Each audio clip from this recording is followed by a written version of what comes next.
Bismillahirrahmanirrahim. Qala al-muallif rahimahullah wa nafa'ana bihi wa bi ulumihi fid dharain. Amin. Qismatus shadaqati, pembagian zakat. As-shadaqat yang dimaksud di sini adalah zakat, yaitu sedekah yang wajib zakat, bukan sedekah sunnah. Sedekah yang wajib ini harus dibagikan kepada kelompok-kelompok tertentu. Nah, inilah pembahasannya. Yajibu sarfu zakati ilal mawjudina minal asnafi thamaniyatil madhkurati fi qoulihi ta'ala. Wajib memberikan zakat kepada orang-orang yang ada dari 8 golongan yang disebutkan dalam firman Allah, innamas shadaqatu lil fuqara'i wal masakin. Innamas shadaqatu, sesungguhnya zakat lil fuqara'i hanyalah untuk orang fakir, wal masakini, dan orang-orang miskin, wal amilina 'alaiha, dan orang-orang yang bekerja untuk zakat, untuk sedekah, wal muallafati qulubuhum, dan orang-orang yang dilembutkan hatinya, muallaf, yang baru masuk Islam, wa fir riqabi, dan orang yang dalam perbudakan, maksudnya ingin melunasi dirinya dari perbudakan, wal gharimina, orang-orang yang berhutang, wa fi sabilillah, dan orang yang ada dalam berjuang di jalan Allah, wa ibnis sabili, dan anak jalan, maksudnya orang musafir. At-Taubah ayat 60. Ini asnaf ats-tsamaniyah yang kita kenal dengan 8 golongan penerima zakat mustahik. Kalau yang ngasih zakat namanya muzaki, kalau yang terima zakat namanya mustahik. Muzaki ada syarat-syaratnya kemarin, wajib. Seorang sudah dikatakan muzaki, wajib zakat kalau memenuhi syarat, diantaranya Islam, baligh, dan lain sebagainya. Syarat-syarat zakat masing-masing, ada yang nisab, ada yang haul. Nah, jadilah dia muzaki, orang yang wajib bayar zakat. Nah, adapun yang menerima namanya mustahik, namanya mustahik. Mustahik ini ada 8 golongan, disebut dengan asnaf tsamaniyah, yang ada dalam surat At-Taubah ayat 60. Wa yajibu isti'abuhum wa taswiyatu bainahum, dan wajib meratakan mereka, atau maksudnya rata kepada mereka, wa taswiyatu, dan juga sama, menyamakan bainahum, antara mereka, in amkana, jika mungkin, liannallaha sawwa bainahum biwawil atfi, karena Allah Subhanahu wa taala menyamakan mereka biwawil atfi, dengan huruf waw ataf. Kalau kita perhatikan ayat tadi atau 60 itu pakai huruf ataf. Huruf ataf waw, huruf ataf waw itu mempunyai faidah atau fungsi untuk taswiyah atau sama, nyamakan, dan harus rata pembagiannya kepada 8 itu kalau mungkin. Nah, kalau nggak mungkin kan ya enggak. Seperti sekarang kan 8-8-nya harus kena lah, orang udah nggak ada lagi yang budak, kan udah nggak ada budak sekarang, ya udah seadanya. Terus di satu daerah tertentu misalnya emang udah nggak ada lagi orang fakir, udah nggak ada lagi orang miskin, gimana? Ya udah yang lain, berarti yang lain, musafir yang mau pergi, atau yang dalam perjalanan yang mau pergi, atau yang sedang pergi, dia mau pergi. Kita di Ustaz Nasir, ada ongkos nggak? Kasih ongkos dari zakat, itu boleh diambil dari zakat. Mau pulang ya? Iya mau pulang, ditelepon sama orang tua, ada ongkos nggak? Kasih. Kalau tadi mah dari Ustaz Nasir langsung, ini diambilin dari zakat, boleh. Orang yang ibnu sabil atau musafir. Nah, rata di sini sama kalau memungkinkan, kalau tidak memungkinkan ya nggak apa-apa, tidak harus sama. Wa qallu ma yu'ta, wa qallu man yu'ta min kulli sinfin ghairul amili thalathatun, dan paling sedikitnya pihak atau paling sedikitnya orang yang diberikan min kulli sinfin, dari setiap golongan itu, ghairul amili, selain amil, paling sedikit thalathatun, 3 orang, amalan bi aqallah, dengan mengamalkan yang paling sedikit, bi aqallil jami, amalan bi aqallil jami, dengan mengamalkan yang paling sedikit dari jamaah. Liannallaha dzakarul fuqara wal masakini wal masakina wal amilina wal muallafati qulubuhum wal mukatibina wal gharimina kullahum. Allah menyebutkan itu semua bilafdzil jam'i, dengan lafaz jama'. Wa qisa al madhkurina, dan dikiaskan al madhkurina atas yang sudah disebutkan tadi, al-ghazi wa ibn sabil, yaitu orang yang berperang, wabni sabil, dan orang yang dalam perjalanan atau anak jalan, musafir. Paling sedikit dari 8 golongan itu, setiap golongan minimal 3 orang. Jadi jangan sampai 1 orang. Fakir 3 orang minimal, miskin 3 orang, gorimin orang yang punya utang 3 orang. Jangan cuma 1, minimal 3 orang cariin. Minimal 3 orang. Alasannya karena di surat At-Taubah ayat 60 tadi Allah menyebutkan semua redaksinya jamak. Semua redaksinya jamak. Jamak itu kalau dalam bahasa Arab 3 mulainya ke atas, 3, 4, 5 dan seterusnya, itu namanya jamak. Kalau 2 belum jamak. Nah, kalau dalam bab sholat jamaah 2 sudah disebut sebagai jamak atau 2 disebut sebagai jamaah. Kita kan jamaah boleh. Nah, 1 imam, 1 imam udah dapat jamaah, itu udah dapat keutamaan jamaah. Nah, tapi kalau pengertian umumnya yang disebut dengan jamak, karena ini jamak maka 3 ke atas. Atas dasar ini maka pembagian zakat kepada 8 golongan, minimal setiap golongan itu 3 orang, nggak boleh kurang, karena yang Allah sebutkan di sini jamak, lafadznya lafadz jamak semuanya, jadi nggak bisa 1 orang atau nggak bisa 2 orang, harus 3 ke atas, dicarikan 3 ke atas. Kalau yang melaksanakan amil, nah kalau yang melaksanakan kita, ya kita dicari lagi, udah nggak ada lagi orang lain, ya nggak perlu 3 orang juga, seadanya boleh kita zakatkan kepada 1 orang boleh. Nah, di antara 8 ini dari ayat At-Taubah tadi, di antara 8 ini memang ada yang bentuknya bukan jamak, yaitu wa fi sabilillah wa ibni sabil. Fi sabilillah memang nggak disebutkan isimnya, langsung aja fi sabilillah. Wa ibni sabil juga nggak disebutkan. Wa ibni sabil cuma 1 itu malah. Kalau jamak kan jadinya abnaus sabil, anak-anak jalan. Kemudian wa fi sabilillah malah nggak ada isimnya. Bentuknya nggak ketahuan apakah bentuk jamak, apakah bentuk mufrad.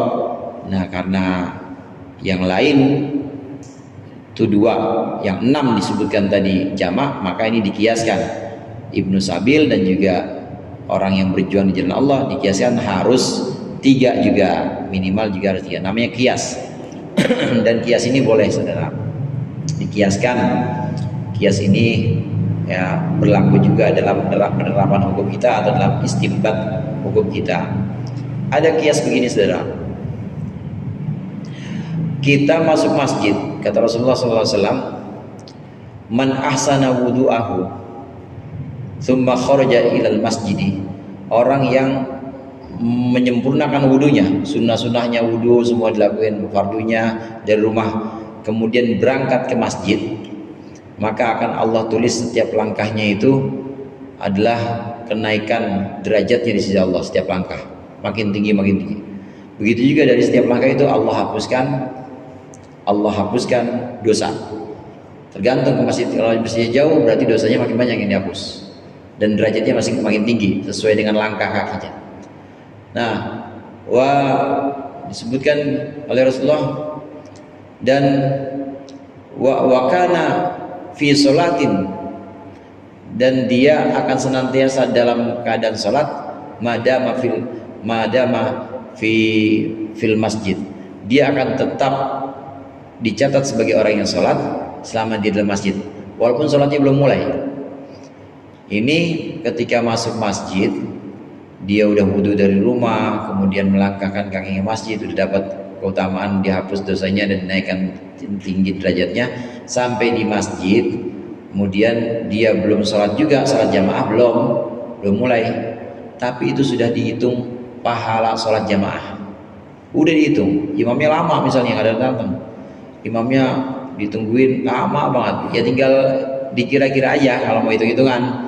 Kalau jamaahnya jamaah maghrib itu kira-kira 3 menit, berarti nungguin imam 9 menit, ya berarti udah 3 kali sholat maghrib dah. Tetap dicatat saudara. Itu dari hadis nas, dan bisa dikiaskan juga untuk haji. Bisa dikiaskan juga untuk haji. Kita yang udah daftar haji mulai dari 2020 misalnya, baru berangkat 2047, itu insya Allah udah dicatat haji. Makin lama nunggunya itu makin banyak. Dan itu bisa dikiaskan yang seperti itu. Menunggu satu ibadah dalam keadaan memang kita dalam keadaan niat yang kuat.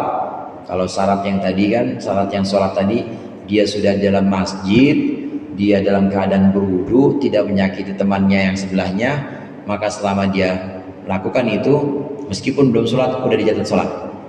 Begitu juga kita daftar haji, udah dalam masjid, maksudnya udah daftar haji, emang porsinya udah keluar. Nah kemudian dia niatnya nggak putus, emang pengen banget berangkat, kemudian juga tidak menyakiti temannya misalnya, ini tetap dari 2021 sampai 2047 udah dicatat haji itu. Berapa kali haji itu? 22. Makanya ada seorang jamaah waktu itu nanya ke Jid, saya pengen ngomong sama masalah lama banget saya mau cepetin. Ngapain lu? Jangan, kata Jid gitu. Lagu apa lu? Gak boleh ibadah begitu. Tunggu aja udah. Ibadah tunggu aja, gak usah dicepet-cepetin begitu. Tunggu, ntar juga berangkat. Bahasanya cuma begitu doang, ntar juga berangkat. Itu artinya dikiaskan, saudara. Dikiaskan dari kias asalnya, dari asalnya tentang sholat, menunggu waktu sholat tadi, itu udah dicatat sholat. Dan bisa dikiaskan juga buat haji. Itu sudah dicatat sebagai haji. Jangan ragu-ragu kalau pengen daftar besok, ya. Siapin daftar besok. Insya Allah berangkat 2050. Kalau yang masih muda, cuma kalau yang udah ini prioritas biasanya, kalau yang usianya ya udah 60 ke atas biasanya diduluin. Insya Allah tahun depan mau berangkat. Kalau emang udah daftar tahun depan berangkat. Nah ini bisa dikiaskan. Demikian juga dalam hukum syar'i. Itu aja bukan yang hukum, ini hukum syar'i juga. Artinya dalam hukum positif, yang hukum yang tentang ibadah seperti haji ini berlaku kias, apalagi hukum yang fadhailul a'mal, keutamaan-keutamaan amalan seperti nunggu sholat, itu bisa dikiaskan. Kalau di sini dalam hukum memahami ayat asnaf tamaniyah atau 8 golongan dikiaskan. Memang Ibnu Sabil bentuknya tunggal, mufrad. Ini bukan berarti nanti ada musafir dikasih satu aja, orang di sini satu kok, sebutannya Allah bukan jamak. Yang disebutkan oleh Allah di sini redaksinya mufrad bukan jamak, jadi kasih satu aja, enggak. Tapi dikiaskan dengan yang lain. Yang lain itu bentuknya jamak, maka Ibnu Sabil juga harus 3 orang minimal, baru 4, 5 dan seterusnya. Jadi nggak boleh hanya 1 orang. Carikan 3 orang. Kecuali kalau memang itu sudah tidak ada. Nah dari 8 golongan ini nanti akan dibahas satu persatu. Yang sering kita dengar kan fakir miskin ya. Fakir miskin. Sebenarnya itu 2 hal yang berbeda. Fakir sendiri, miskin sendiri. Jadi ada kriterianya atau ada batasan-batasannya. Fakir sendiri, miskin sendiri. Cuma kita seringnya dengar 2 itu fakir miskin. Lebih parahan fakir dibanding miskin.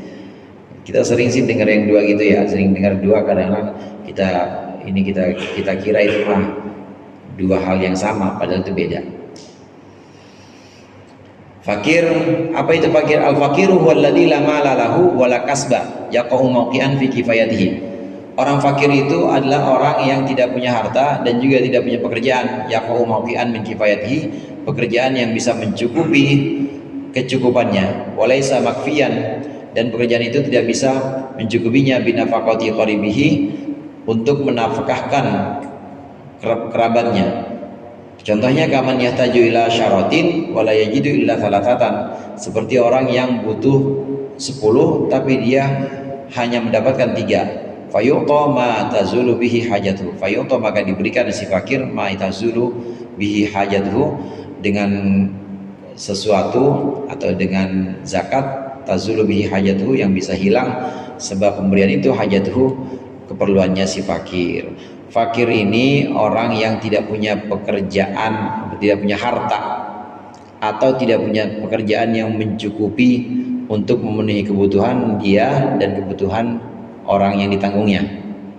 Contohnya orang yang butuh 10 tapi dia pekerjaan gak punya, ngandelin orang dikasih doang, sehingga dia punya 3 doang, padahal dia butuhnya 10, dia butuhnya 100.000 misalnya. tapi ya cuma 300.000, orang nggak punya kerjaan, cuma 30.000, orang nggak punya kerjaan, maka fakir tuh. Atau punya kerjaan saudara, dia sebenarnya butuh 10 juta, tapi cuma dapat 3 juta, fakir. Fakir 10 juta sebenarnya dia, ya sekolah anaknya, buat kontrakan, buat belanja istrinya, sebenarnya 10 juta kalau dihitung. Tapi kok cuma 3 juta dari kerjaannya, dia punya kerja tapi cuma 3 juta, fakir juga. Nah kalau miskin, al-miskinu alladzi yaqdiru ala ma yaqau mawqi'an min kifayatihi, adalah orang yang mampu untuk sesuatu dari kecukupannya, bimalin au kasbin, dengan harta atau dengan pekerjaan, tapi wala yakfihi, namun tidak cukup, kaman yahtaju ila syaratin wa indahu sab'atun aw thamaniyatun, seperti orang yang butuh 10 tapi dia hanya punya 7 atau 8, fayunta ma tazulu bihi hajatu, maka dia boleh diberikan sesuatu yang bisa menutupi hajatnya, menutupi kebutuhannya. Kalau tadi fakir, dia punya pekerjaan atau nggak punya pekerjaan sama sekali, dia butuh 10 sebenarnya, tapi cuma ada 3, fakir. Kalau miskin, dia punya pekerjaan atau punya harta, dia butuhnya sebenarnya 10, tapi udah ada 8, atau udah ada 7, ya sudah terpenuhi sekitar 70%-nya miskin, karena belum terpenuhi semuanya. Nah kalau fakir lebih parah lagi, baru 30% yang terpenuhi, 70%-nya masih belum. Nah orang yang seperti ini, fakir dan miskin, ini termasuk mustahik, dan rasanya paling banyak ini. Paling banyak memang sasarannya dua ini, fakir dan miskin. Kalau janda gimana Ustaz? Nah lihat-lihat jandanya. Kalau jandanya janda kaya, ya nggak usah. Kecuali kalau janda fakir, ya apalagi janda fakir yang cakep, itu amilnya tuh, ya amilnya itu urusannya. Dilihat-lihat dulu, ditimbang-timbang, dia masuk nggak dalam kategori fakir atau miskin. Kalau mau dicarikan yang lain, dia masuk nggak dalam kategori-kategori yang lain, maka harus dilihat-lihat. Sama juga anak yatim begitu. Anak yatim termasuk mustahik, ya lihat-lihat apakah dia masuk fakir atau tidak. Kalau dia masuk miskin gimana? Masuk miskin atau tidak? Kalau dia tidak masuk kedua-duanya, kaya sebenarnya dia, banyak warisannya, maka tidak termasuk mustahik. Boleh dia diurusin, artinya diurusin begini, maksudnya diurus di sini ada orang yang memang punya waktu luang, kemudian juga punya perhatian pada dia untuk urusin hartanya. Artinya diuruslah anak itu, kalaupun dia mau sekolahkan ya disekolahkanlah, diambilkan dari uangnya anak itu, karena memang sebenarnya dia yatim yang kaya, diambilkan dari uang anak itu, maka boleh. Jadi bukan dikasih harta dari zakat, bukan mustahik, tapi diurusin, namanya al-hadonah. Hadonah itu ngurusin atau nanggung anak yatim. Enggak, ini contohnya umum, bukan yang ini, bukan yang ibunya cakep, bukan. Ini contoh umum, boleh nanggung anak yatim. Al-amilu huwallazi ista'malahul imam, wallahu a'lam bissawab. Mudah-mudahan bermanfaat.